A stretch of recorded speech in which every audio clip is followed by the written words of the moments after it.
Ça c'est la carte du sud de l'Ardèche. Salut! Position un peu délicate mais j'ai pas trouvé le meilleur cadre. Je suis pas très loin de Vallon-Pont d'Arc où on a bivouaqué avec mes copines. C'est là que je suis arrivée mercredi soir après avoir été en train à Bolène.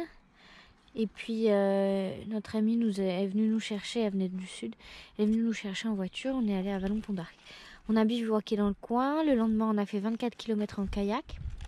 On a rebivouaqué dans le coin et ensuite j'ai toujours rendez-vous à Vals-les-Bains là-haut.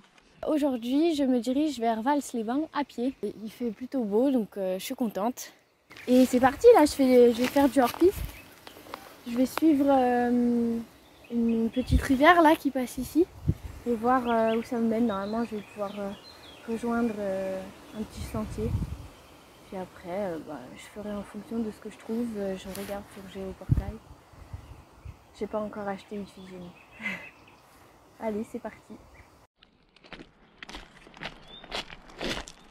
J'ai remis les sandales de marche ou de course et j'ai trouvé le cours de Libye. Donc c'est facile, j'ai plus qu'à suivre ça jusqu'au pont. Et là, je retrouverai un petit sentier. Je me renseigne beaucoup sur le nomadisme en ce moment et sur mon futur habitat. J'avais pensé à la yourte parce que si tu la construis suffisamment petite, elle peut rentrer dans la législation du camping et donc il n'y a pas besoin de permis de construire, de choses comme ça.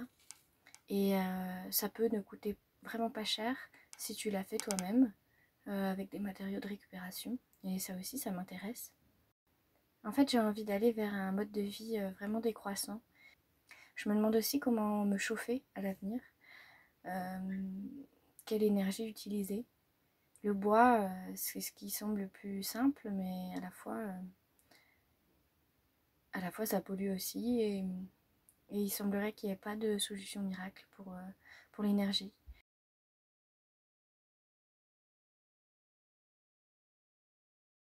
Me voilà sur la Via Ardèche. Ça a l'air très sympa à faire en vélo.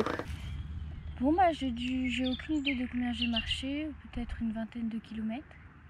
Donc je suis arrivée à Vauguier et puis après j'ai pris la Via Ardèche pour les vélos là, qui passe le long de la ligne de chemin de fer.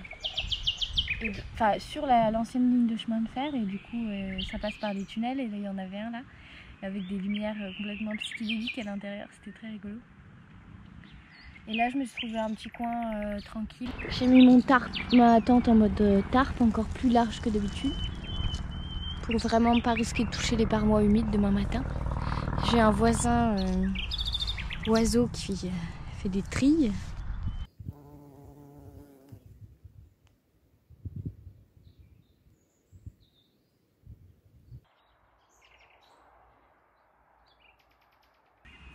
De faire ça comme ça, d'avoir ma maison sur mon dos et d'être indépendante par rapport à ça, c'est un côté, c'est comme si j'étais un peu en dehors de la société et c'est un choix, donc c'est pas non plus comme si j'étais sans domicile fixe où là c'est pas un choix et du coup il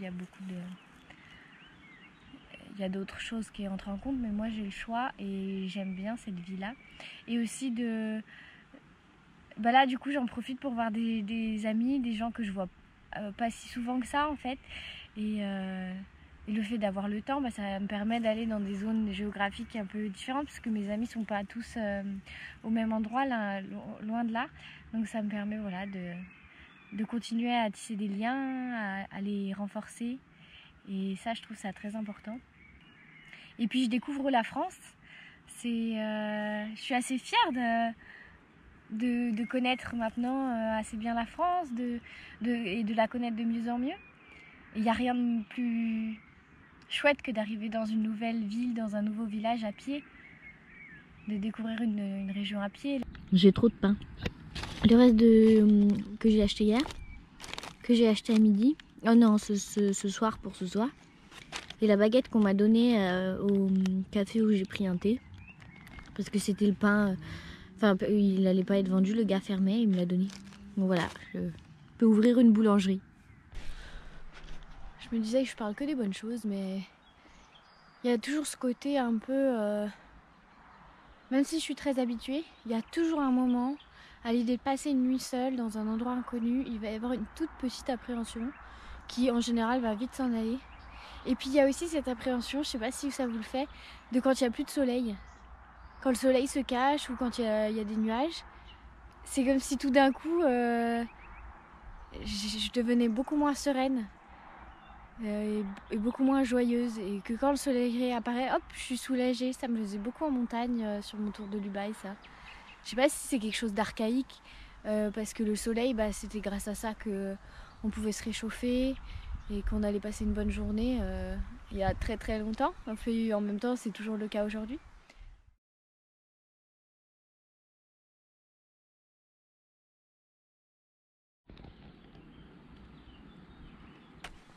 Il est 7h47, j'ai fait une grosse grasse mat parce que j'étais bien, donc il fait beau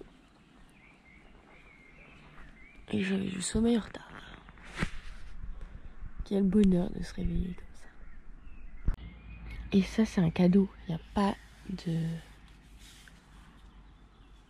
condensation. J'aime bien dire au revoir à un lieu et le remercier de m'avoir accueilli en partant. Et surtout avec ce mode de vie nomade où, comme avec mon sac à dos où j'ai pas énormément de possessions et tout est dans mon sac à dos, j'aimerais avoir vraiment peu de choses et pouvoir déménager assez facilement en fonction de mes envies et du climat, et voilà. Et à la fois j'aimerais aussi avoir mon chez moi. Je viens de faire une pause dans un cimetière. Comme ça, il y avait de l'eau. J'étais au soleil, à l'abri du vent. Et là, en fait, je fais tout pour éviter les sentiers de ville. Sinon, c'était 15 km à peu près en ligne droite, mais il fallait passer par les abords d'Aubenas, par la ville et tout. Et donc, en fait, je me rallonge en passant par les petits sentiers que je trouve, en fait, au fur et à mesure, c'est les PR, un peu à vue de nez.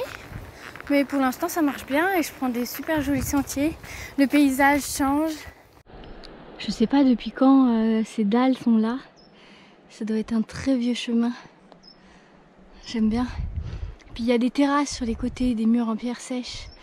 Donc ça veut dire des gens ont habité ici. Mais je sais pas quand ça remonte. Je veux aussi pas avoir... Enfin, j'ai envie de ne pas avoir de voiture. Et je pensais au vélo électrique pour par exemple faire les courses si je suis à la campagne. Et il faudrait que je m'installe pas trop loin d'un lieu où je peux acheter à manger. Et puis sinon fonctionner avec l'emprunt, emprunter une voiture. Ou alors la louer pour les week-ends ou quand j'en ai besoin. Pour par exemple déménager ma yourte. Voilà, j'ai vraiment une envie de trouver un mode de vie qui soit en résonance avec la nature.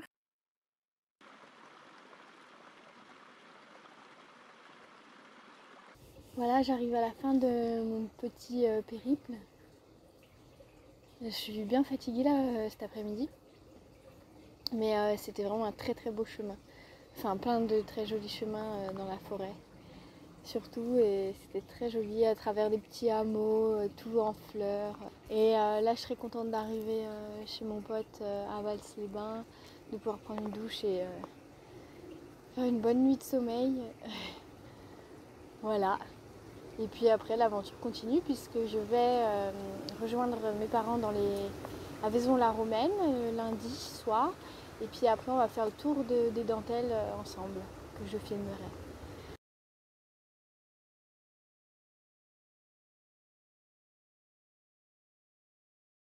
Là, ça fait plusieurs jours que je suis beaucoup dans la nature et je me sens vraiment en accord avec moi-même. J'ai fait un bouquet pour mon hôte pour le remercier et là je rentre et demain je vais faire du stop pour rejoindre Vaison-la-Romaine.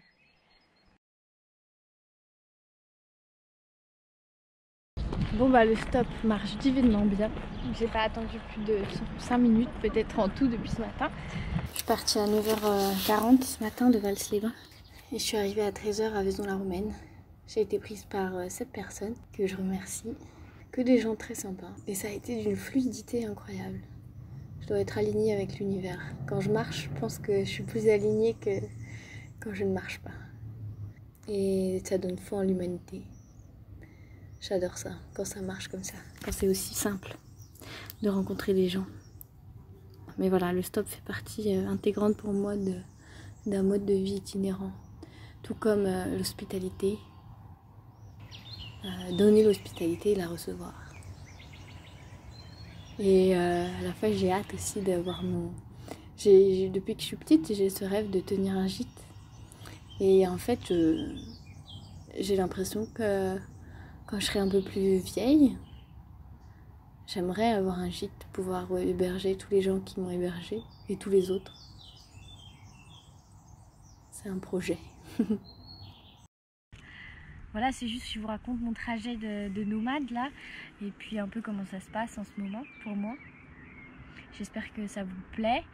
Et puis je peux aborder d'autres sujets comme ça, en petit format court, des réflexions sur la rando, sur des choses plus générales.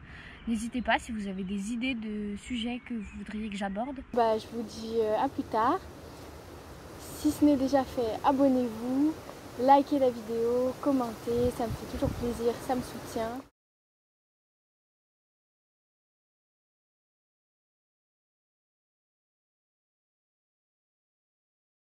Et puis à bientôt.